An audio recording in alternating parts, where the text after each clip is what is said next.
Hi everybody, I'm Adele Coulthard. I'm Head of System Improvement with NHSE and I for both regions across the north of England, North Eastern Yorkshire and the North West. I come from a background of 30 odd years operational management and improvement. I'm one of Stephen's students and did the VM training and the Japan training with alongside Stephen as well, so I come from a lean background. And I've decided to go out into the wide world of the wider NHS and give it a go outside a provider organisation. So I'm still in learning mode from a regulatory and a improvement perspective from a regional position. So what I'm going to talk about today, to explore some of the key messages just about improvement and specific leadership behaviours that support improvement. I kind of want you to be in reflective mode.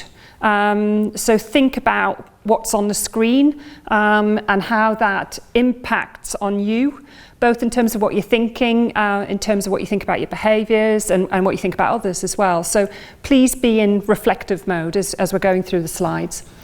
And then I want you to think about what interests you in the slides and what I've said. Hopefully something will interest you in what I've said, and take that away because you might want to learn more about it.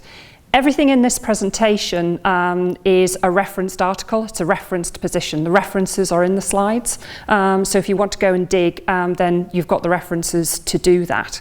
So what I'm presenting to you is other people's work to help you think, because there is quite a bit of work in this field. But first, this is all about improvement. And I could do 5 and 6 slides with loads of documents, loads of books in there.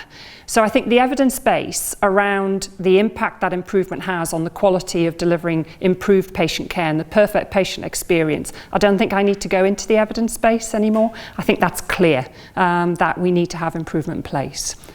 But let's have a conversation about what they say about leadership behaviours that we require for improvement to flourish. So, bizarrely, the first thing I'm going onto is a picture of a document that's not in that slide because it's not yet published. It's on the internet in a different way, but I'll go on to it as we come on. This one's published. So this comes from predominantly Michael West. You'll all be aware of Michael West's work around leadership. So there's a couple of quotes coming up from Michael and some of the books and documents he's written. This one is from the Faculty of Medical Leadership and Management. Key challenge facing all NHS organisations is to nurture cultures that ensure the delivery of continuously improving, high quality, safe and compassionate healthcare. Leadership is the most influencing factor in shaping organisational culture, and so ensuring the necessary leadership behaviours, strategies and qualities are developed is fundamental. That's an NHS quote that equally applies to the local authorities, to other partners that work within a healthcare environment. A couple of other quotes from Michael, and the references are there as to where they've come from. I'll let you read them. I think they're quite self-explanatory.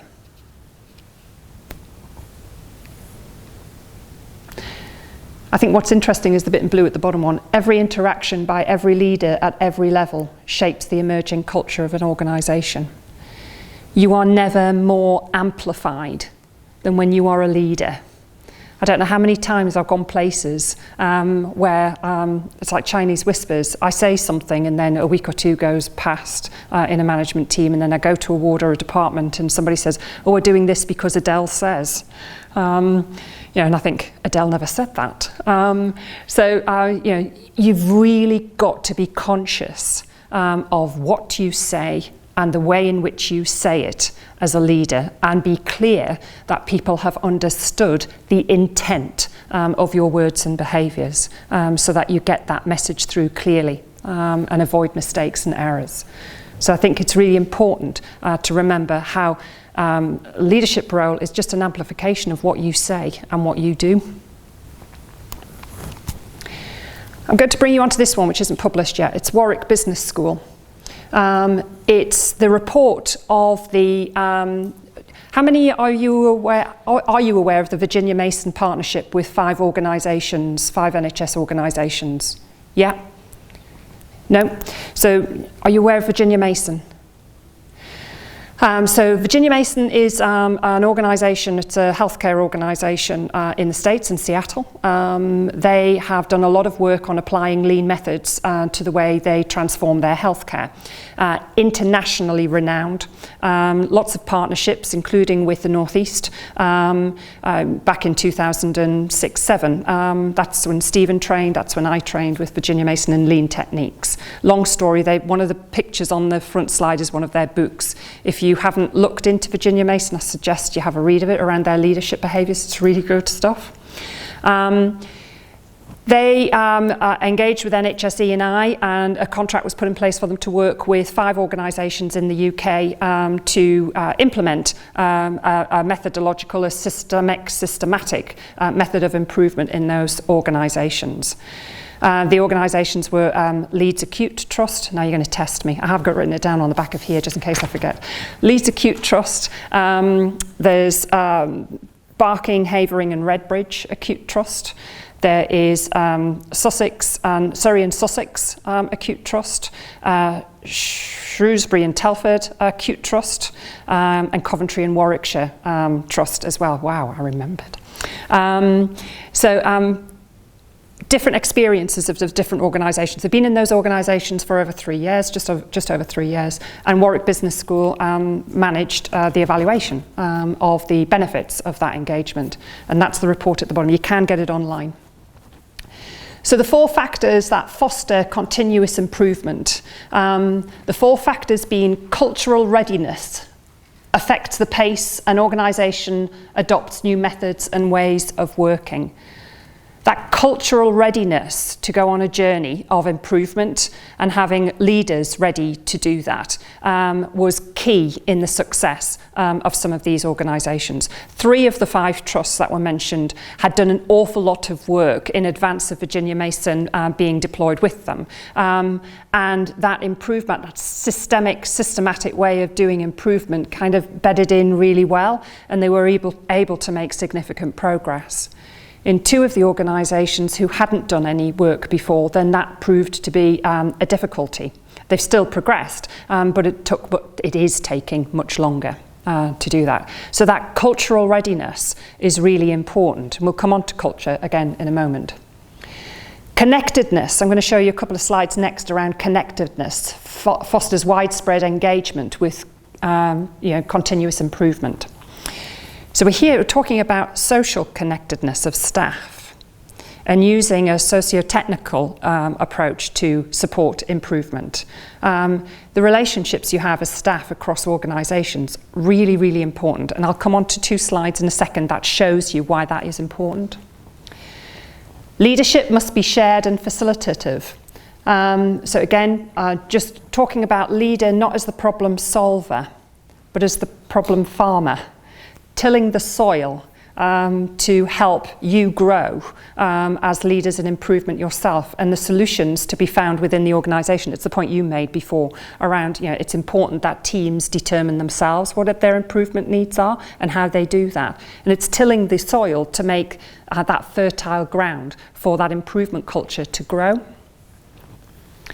And partnership working fosters system-wide learning to build a sustainable culture of continuous improvement, a big challenge for us with the movement to system working. What these 5 organisations did is they came together very regularly, the chief executives and senior leaders of those organisations with NHS EI and Virginia Mason had dedicated time, protected time to actually come together to learn from what they were doing with each other and to facilitate sessions and facilitate their own learning to help embed that. And that was really identified as a critical success factor in how this progressed. So it is about giving yourself that time and that space instead of what we normally do, which is just respond. This is about actually giving yourself the space to reflect and develop.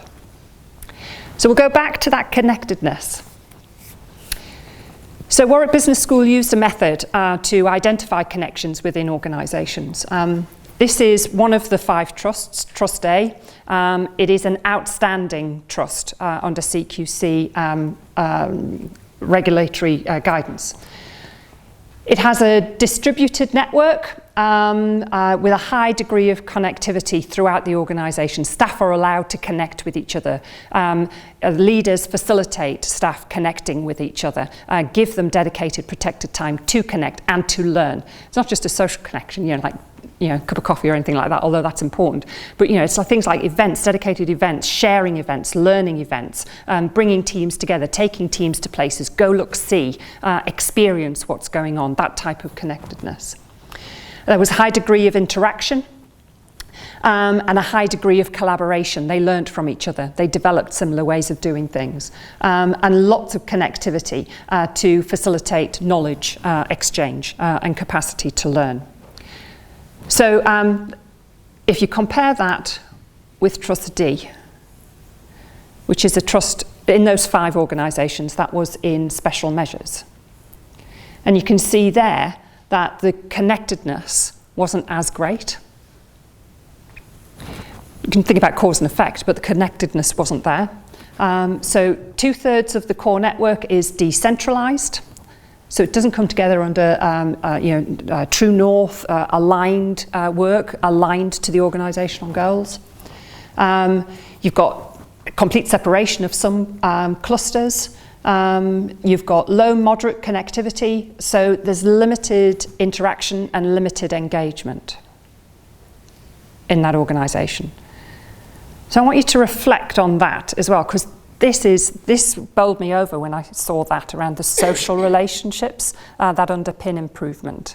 So I think you need to reflect on that within your own organisations and your own teams, and how you generate that connectedness and that social interaction, a socio-technological approach to this. I want to talk about the Care Quality Commission and the CQC. Again, the references at the bottom from 2018. So they believe the most important determinant of quality of care is leadership. In the document that they produced, it was about 8 learning from NHS trusts. There was 8 organisations in there. Some of you will have read it, undoubtedly. The trusts within that document all have a strategic plan for quality improvement. I don't know whether your organisations do. I suspect they do. But they all have a strategic plan for quality improvement. And it is supported with absolute unwavering commitment from senior leaders who model and behave in a way that fosters that culture of continuous improvement, and that is by being visible and hands-on in terms of what it is that they do. Some of the words that came out of that document that were frequently used were things like being curious, not liking what's behind that closed door. Go look see. I just don't understand. I used to love go look see and just spend a day on a ward or a night and just sit, talk the patients, talk to the staff, and just get a feel for what's actually going on there. You can see the compassion and the quality when you're there. Sitting on a ward at night with a team that were caring for a very elderly gentleman with severe dementia, and just the laying on of hands and the tender touch and the compassion of just having him with them because he was anxious. You can see that degree of compassion in that care, and that's something that you want to experience and go look at and make sure for yourself. Persistence, another key word, never letting a block get in your way, persisting to perfection. I'll talk about perfection again in a minute because I've once been challenged on perfection, but I think there is something about the perfect patient experience that we should be striving for. Courage to test things that are new, courage to go where people might not want you to go, humility and absolute respect for the staff on the ground, showing that respect. It's the bit about you said before, great, you're doing really well here, go get it, go and do some more. Really pleased that you're giving it a go. Shared learning, go here, have a look at this, or maybe I want to prompt you here. So being the connector as well as a leader, to say go look at this. Openness and transparency, getting that message right. You talked about messages here before about that vision and getting that articulated vision right. And putting in sensible challenge into the system as well. This is the Ihi Framework for leadership, and it comes from Ihi. It's a white paper. It's on their website, easy enough to get at. They look at a high-impact leadership framework and the elements of things that need to be in place around supporting their model of improvement. It's got to be driven by persons and communities. The leadership has to be driven by the staff on the ground and the communities that you serve. And what it is, it has to be so person-centred, individually person-centred around that leadership need to drive that improvement in that community. A leader is there to create vision and build will. You talked there about vision again before. Holding that vision, being able to narrate that vision, being able to articulate that vision very clearly and very simply so that staff understand, so that you know your purpose, why you are there, and you can connect what you do every day to what the strategic direction is of your organisation. Developing capability, being able to train, to support. It's not so much the training. Training's very good, but it's quite sterile, isn't it? So it's being able to coach in that training space. It's being actually able to go to the place where the improvement is happening and to stand back and to use these and use these, don't use that, and be able to just observe, take it in, and then coach people around what you saw, what you thought, what was good, using that appreciative inquiry approach around what you felt was really happening there to give confidence to the people to take it further. But it's also delivering results, knowing very clearly as a leader what you're striving to do, aligned to the strategic direction of your organisation, to the strategic direction of your system and your partners. But knowing how to deliver that in a way that encourages staff to determine themselves what it is they need to do to improve, and giving them the confidence to do that. Through those sets of behaviours, you're then shaping the culture of the organisation, and you're shaping how you interact with your partners outside of your organisation. You cannot do this stuff on your own anymore. We cannot deliver improvements in healthcare to our population and their improved health outcomes on your own. We have to do this together. And that's why the leadership behaviours in this model help develop that and engage across boundaries, which I think is really important. And we'll come on to that again in a moment. High impact leadership behaviours linked to that. Person-centeredness. You have to strive for the perfect patient experience, the perfect client experience. It's you. You are the receiver of healthcare and care as well. It's about treating others as you would want to be treated yourself. You have to strive for that perfection at all times, that person-centeredness. Always take it back to what the person needs or what the citizen needs. Always reflect back on that. When you see words, where's the patient in that? That's what we're here to drive improvement for. It's about frontline engagement. Being a regular and authentic leader. We've got some more on authentic leadership coming up. A visible champion for improvement. How often are you out there? How often are you in the space? How often are you seen? How often are you observing and listening? How often are you synthesizing what you're hearing and giving it back in a supportive way? How often do you make time to actually get out there and go see where it's at?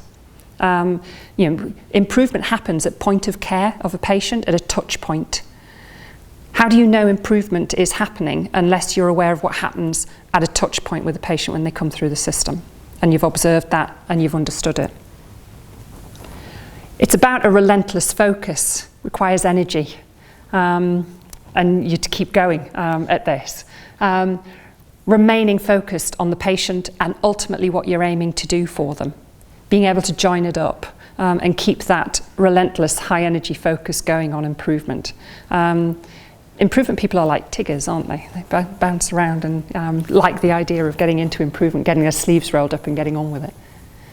Transparency, so that you're clear on results. Results doesn't mean you've got to always succeed.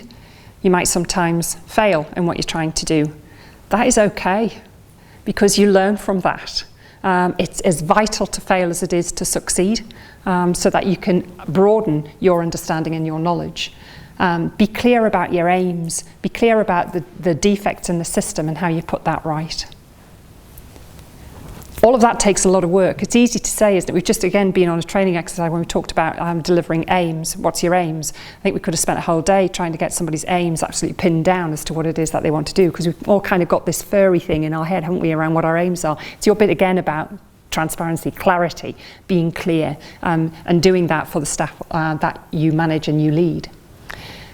And I like this word, boundarylessness. Encourage and practice system thinking and collaboration around boundaries. We've got pockets of where that works really well in our region, both regions across the north. We've got loads of pockets of where it works well across boundaries of systems. But we also know there's lots of tensions.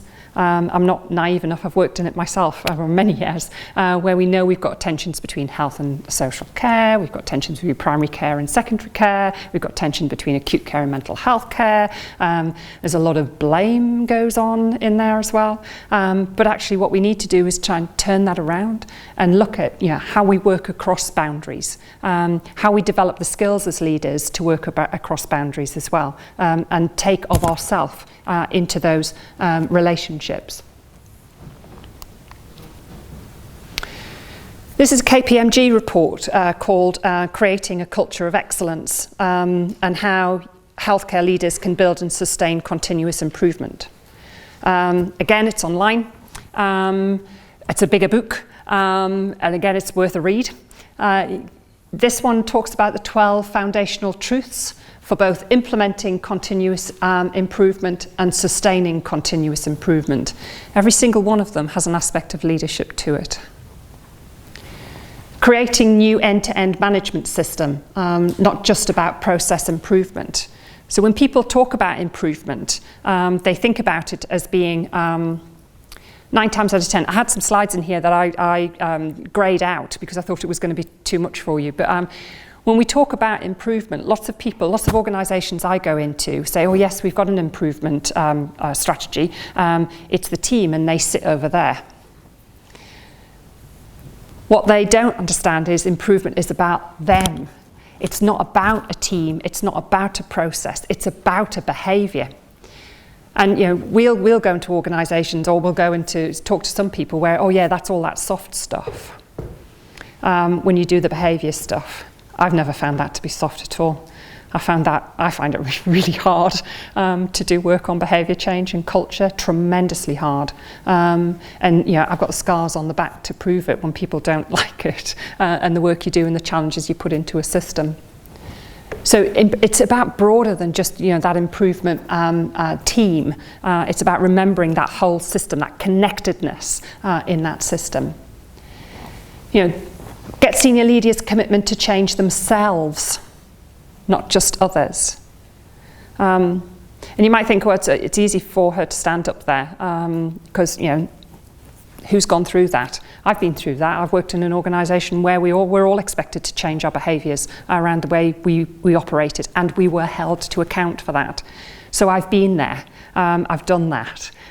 We've developed leader standard work, most painful thing I ever did, but got through it and did it and understood the value of it. Really difficult to do, but vitally important that leaders reflect. You reflect on yourselves. Quick show of hands. Who's done a 360 recently? 360 degree appraisal? 1. Who's done it within the last 12 months? Okay. You might want to reflect on that and think about your 360 degree appraisal and what that says about you and your leadership position as well. Something about going slower to go fast, balanced thinking, planning and doing. Again, you can talk here about, for example, the Durand Trilogy. Has anybody heard of the Durand Trilogy? The importance of quality management systems. So a quality management system containing, as Durand would say it, again, you can reference him and Google him and it'll come up straight, hit you in the face on Google. Talk about quality planning, 3 elements: quality planning, quality improvement and quality control. We focus usually in quality management systems on quality improvement. when actually what is equally as important is quality planning, if not more so, and then your quality control mechanisms. It's important to take time out to do the planning as leaders. What are you trying to achieve? What is the data, the information, the intelligence, the soft intelligence actually telling you about your system, your place of work, your improvement project, your team that you're working with, whatever level of improvement you're doing, and how you plan for that and plan for that rigorously, so that when you do improvement and you do quality improvement, it should flow very easily and your control mechanism should come straight off the back of it. So equally as important. Creating a common language. As I said, I talk Virginia Mason language and a bit of lean. Other people will talk IHI language. It doesn't matter. It's about just getting that continuous approach to a common language that you use, and about working on how you articulate that to each other.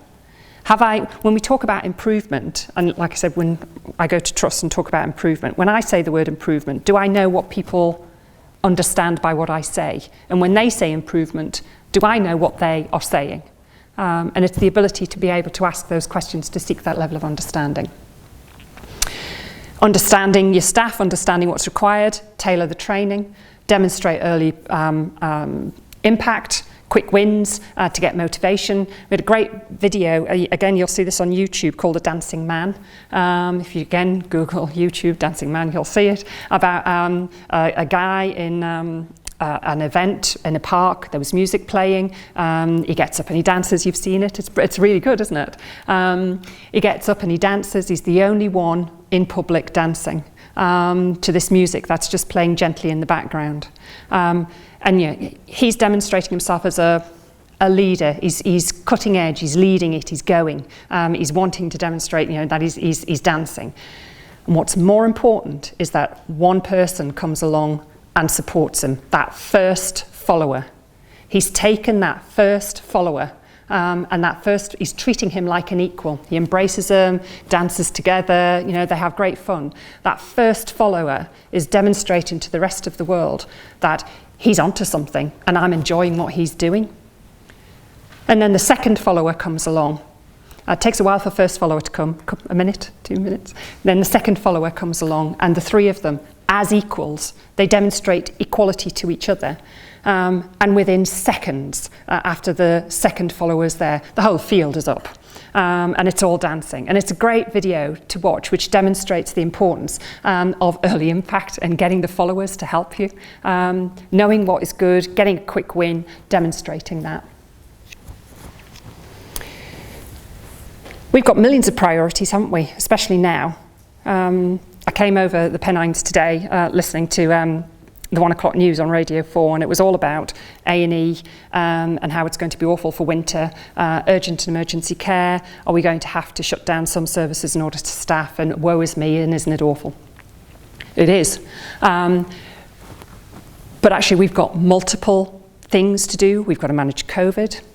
We've got to manage winter. We have to manage ED and emergency access. We have to manage elective recovery. We've got to manage quality targets. We've got to manage incidents. The demand is immense. And a leader's role is there to synthesize what that demand upon you, on the demand upon your teams is, and try and make sense of that to give you clear direction, clear objectives, and focus the efforts to drive real change. The ability to say, sometimes you might have to say no to this because it's just not the right time. This is what I need to focus on, because your evidence tells you, your numerical evidence, your qualitative evidence, your feedback from staff, your feedback from patients, more importantly, tells you this is what you've got to concentrate on. So it's about taking that bravery, isn't it, to take that first step. Embed continuous improvement, support middle managers. Help them to understand this. Again, this is the bit about, Adele says, and then you go somewhere and a middle manager says, yeah, but you said this, and I didn't say that.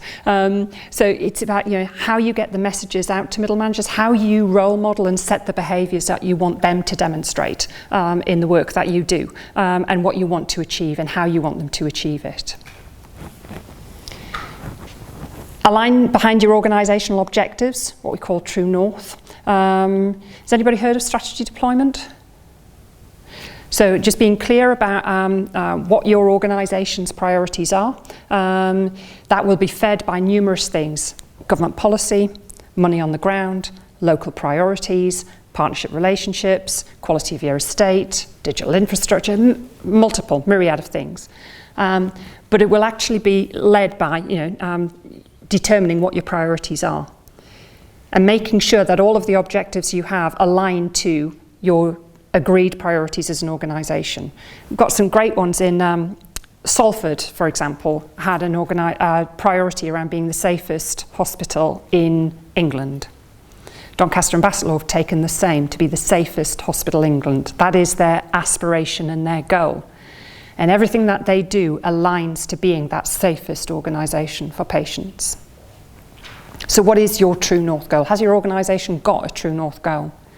How is that profiled? Do you understand it? Do you know what you do? How that impacts upon delivery of that goal? Empowering patients. I won't need to talk to you about that. Patients are there. I'm a patient. I'm an equal partner in the care I receive, and treating people with that degree of respect and that degree of knowledge and understanding. We are here for them and for our staff, and it's keeping that focus on the patient and making sure leadership behaviours support that. Digital technology can help. How many of you have been in situations where, I've been in a few, where you've got, came across one in Hull, where they're putting an electronic system in to help alleviate pressure of nurses writing their own notes. So you kind of develop a technological situation which replicates what actually happens on the ground, a nurse writing in notes. And usually when you start to do it technically, it doesn't work.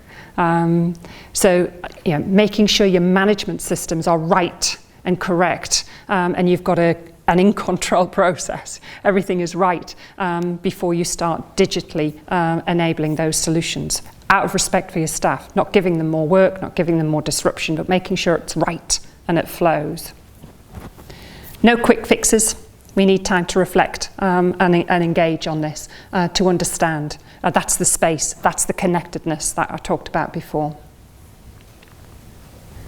I want to talk about you for a minute. This is also in that document, and you'll see that if you Google it and bring it up.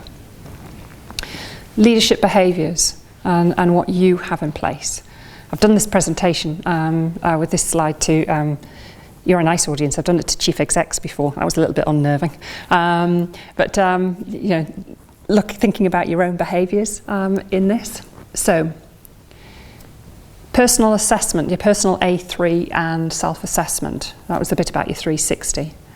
When have you really spent time analysing or seeking feedback on your own performance as a leader in improvement?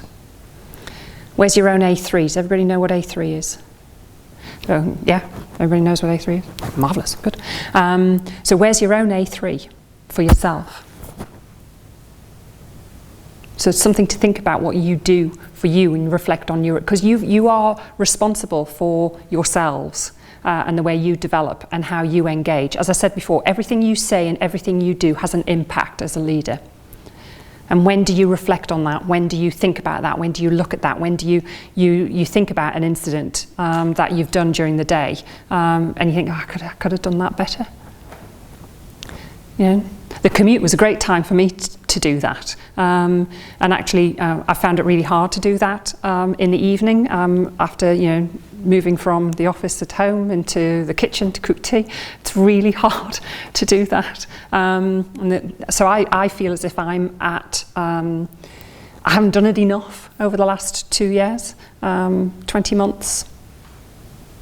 So I think it's important to really think about your own behaviours and your own plan for how you improve your behaviours, be that through coaching, be that through mentoring, be that through training, be that through go, look, see exercises, whatever it is. Reading articles, reading some of this stuff and reflecting on it. I think that's so important that you've got that.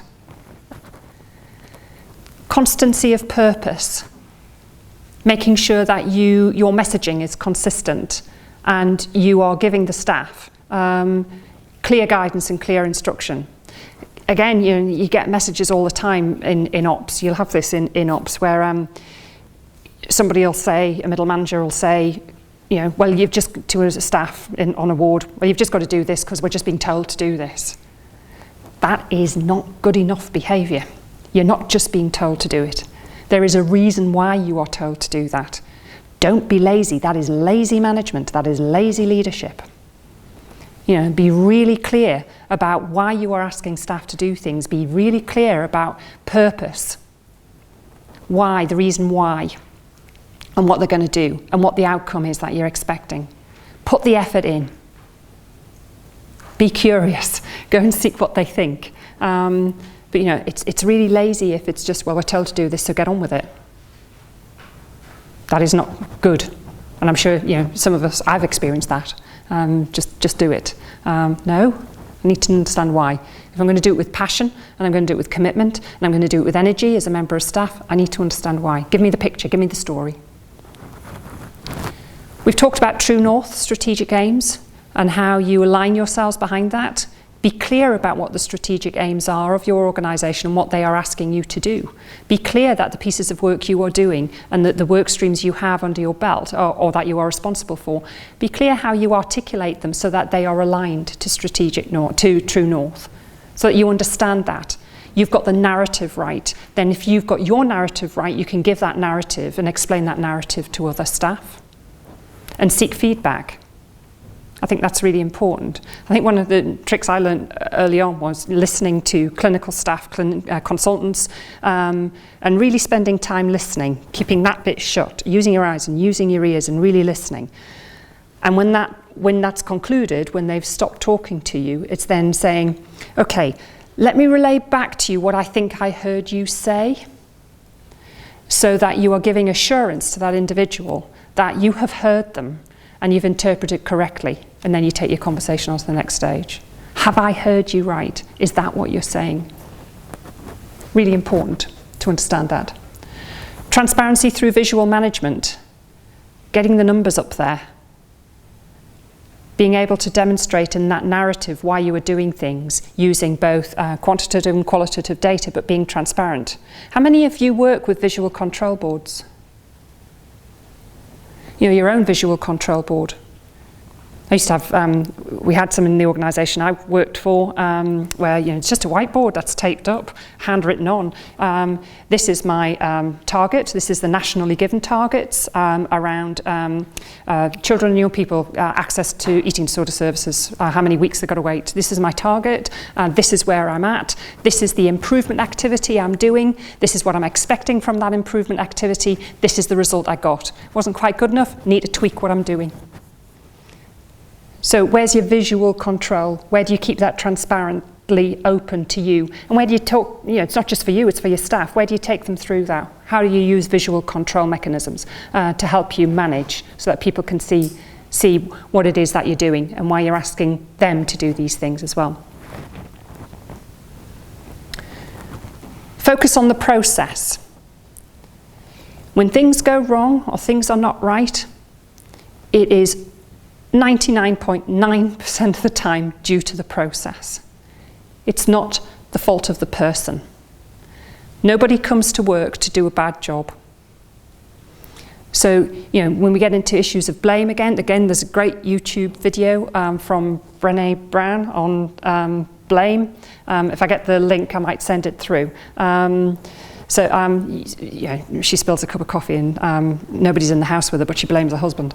And she just goes through the reasons why she does that. Fantastic video on blame and how we use blame. Blame is just an expression of frustration, your own frustration. It's about you, blame. It's not about them.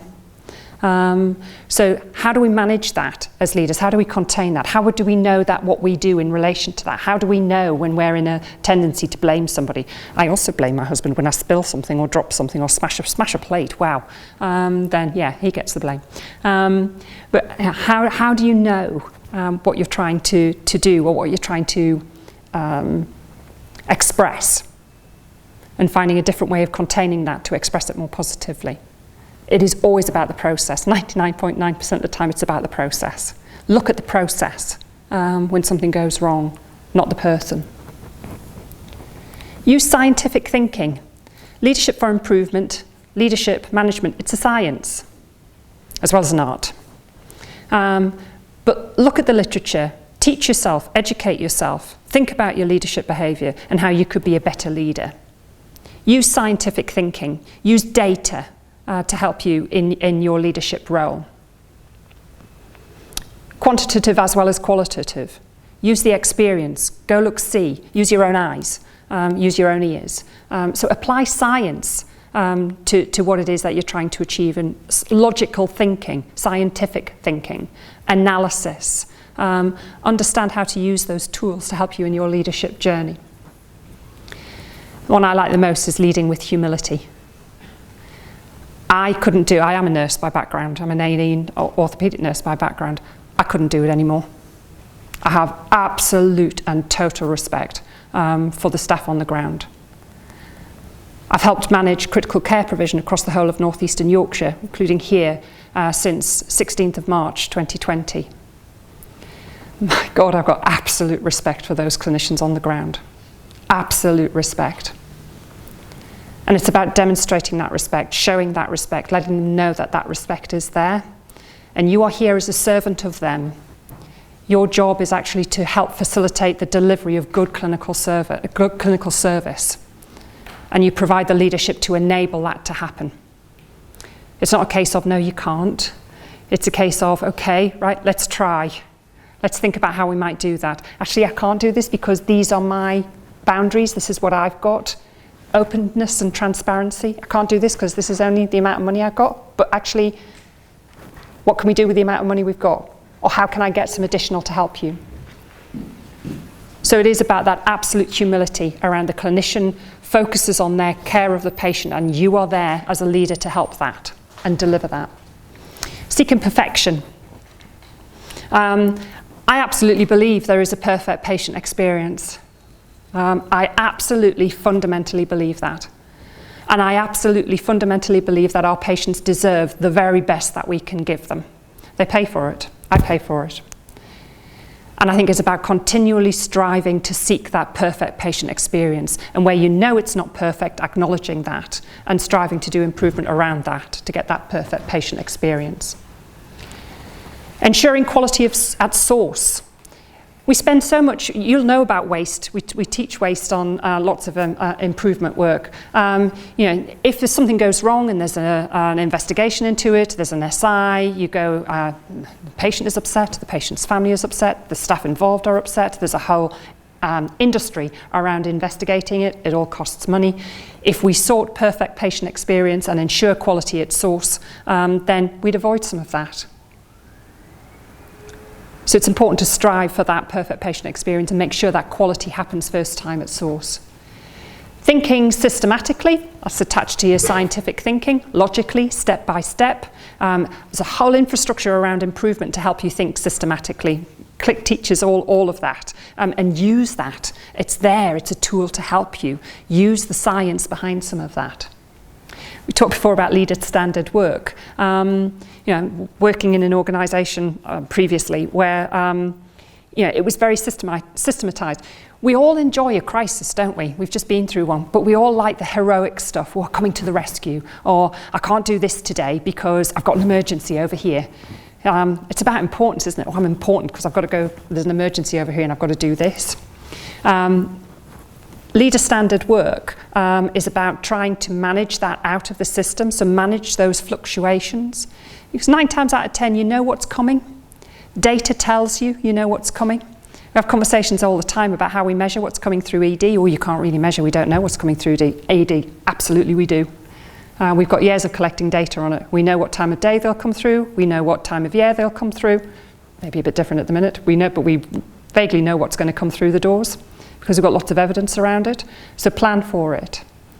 Leader standard work. I was expected in my organisation, the chief executive would know where I was at 9 a.m. on a Monday morning, because I'd be in my team taking a visual brief from my team, as would every other director. And at 11 a.m. that morning, we would be reporting out to the chief exec on what's happened over the weekend with a visual brief. I would get another visual brief on a Wednesday, so we would do the same on a Wednesday at 2 o'clock in the afternoon, and I would be reporting out on where we were. We knew exactly when our meetings were, how they were structured, what the agenda was, what the purpose of the item was that we were talking, and what the outcome was that we were expecting or expected to deliver. So it's being very planned, very organised, very structured in terms of what you do when you do it, and doing it regularly on the same day at the same time, so that staff get into the routine. Which meant at 8:30 in the mornings I knew where my managers were because they were taking a brief from the teams on the ground in order to feed me. So you had that kind of line of sight right from ward team up to chief exec within 2.5 hours, 3 hours. And showing respect for every individual, patient, staff, treating people with respect and kindness. I can always remember I went for, when I left university, I went into the GMTS, the General Management Training Scheme. I had an interview for the General Management Training Scheme. Went through the interview. This was a long time ago because obviously I'm getting on a bit. Went for the interview, got through all the stages, and then the feedback I got at the end was that I wasn't successful because I was too nice.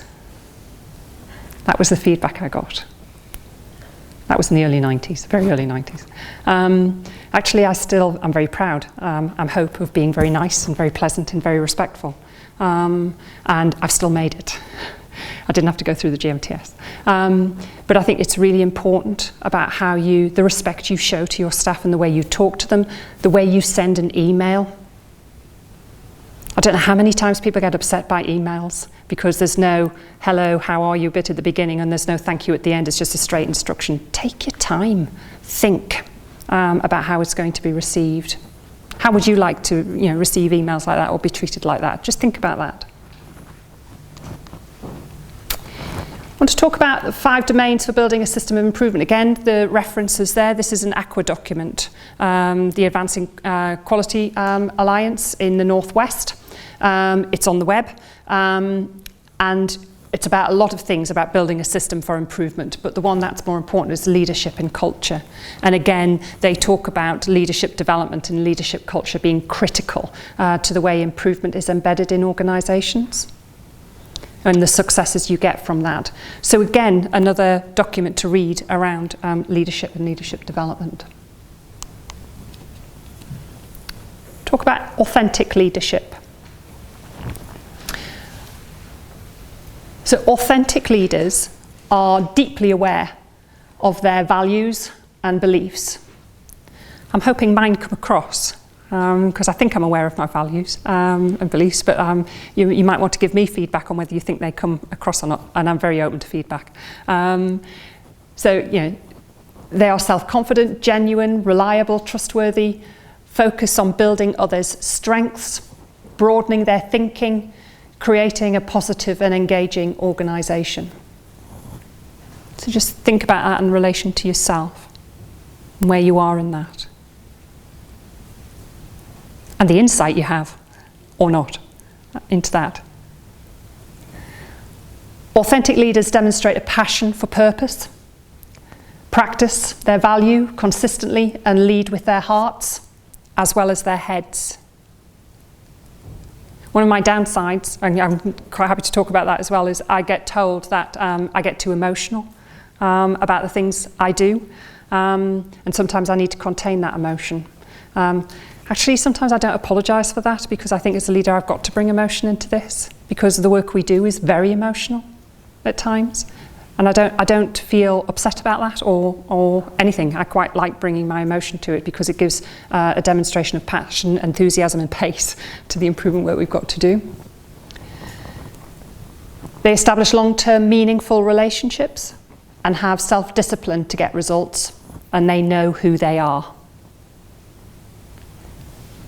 So something about what you do to help you understand yourself and your own leadership behaviours. And we talked about 360, that's only one way of doing that. There are lots of other ways in which you can get to understand self and what the impact you have, the impact that your behaviours have on somebody else, and trying to understand that. What does the research say about authentic leadership? So for the leader, it's about self-esteem, demonstrating personal well-being, and you get personal well-being from what it is that they do. Enhanced personal autonomy, motivated and sense of purpose. So as a leader, if you are authentic in your leadership approach, that's what you tend to get from that authenticity.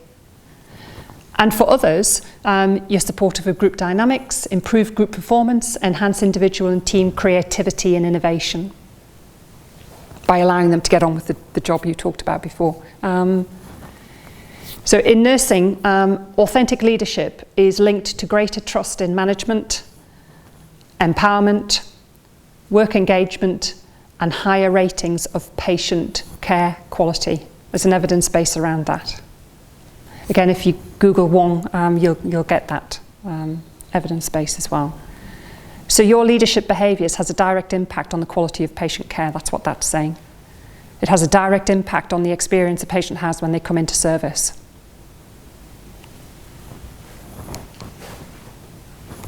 So what does this mean for you?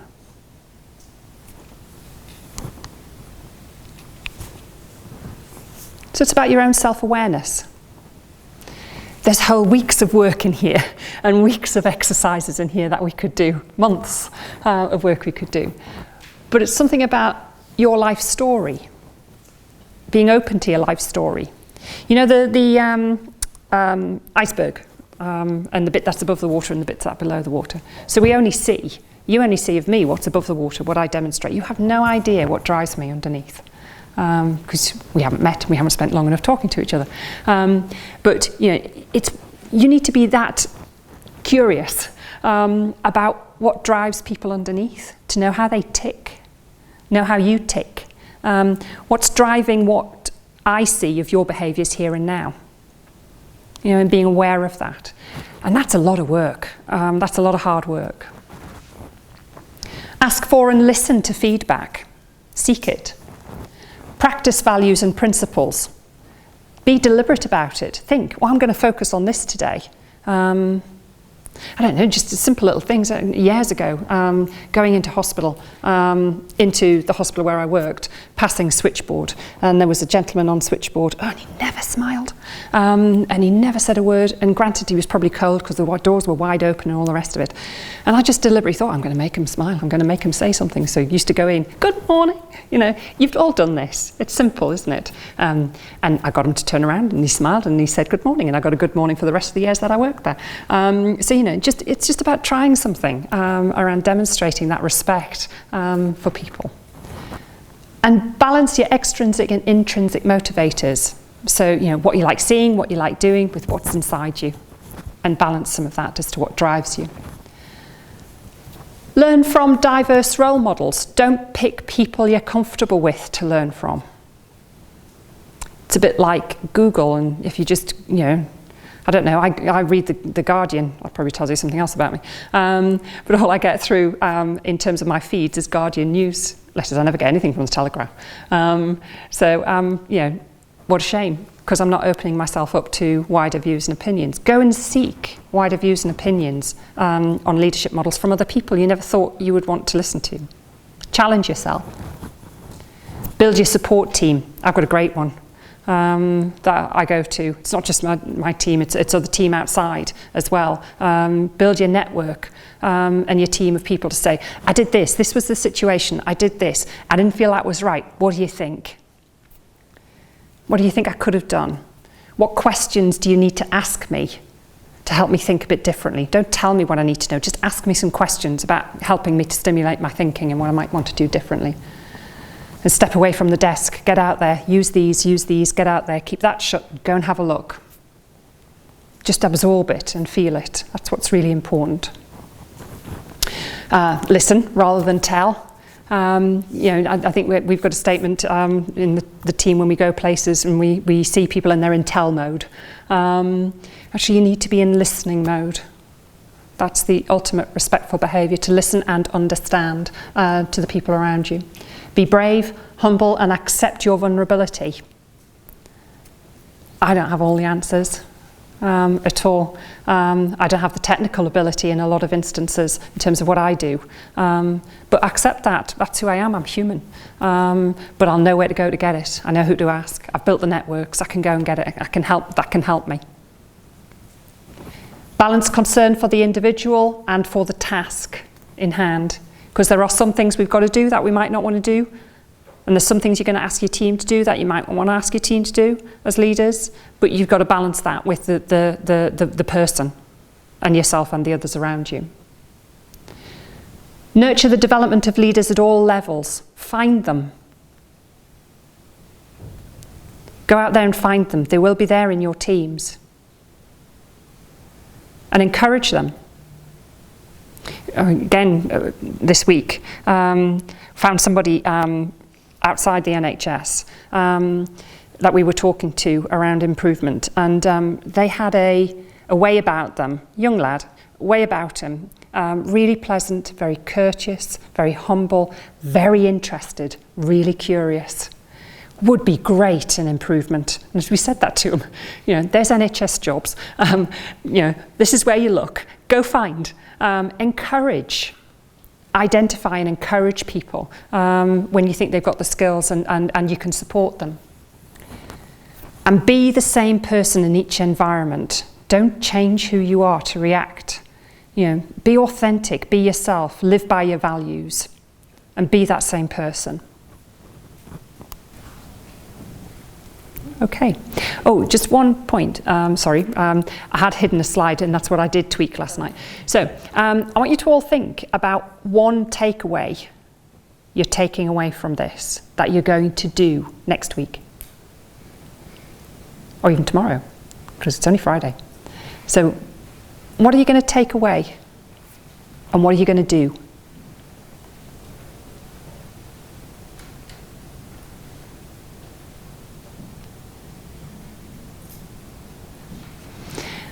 Okay, thank you very much. Thank you everybody for listening. I hope it has been useful. Thank you. Thank you.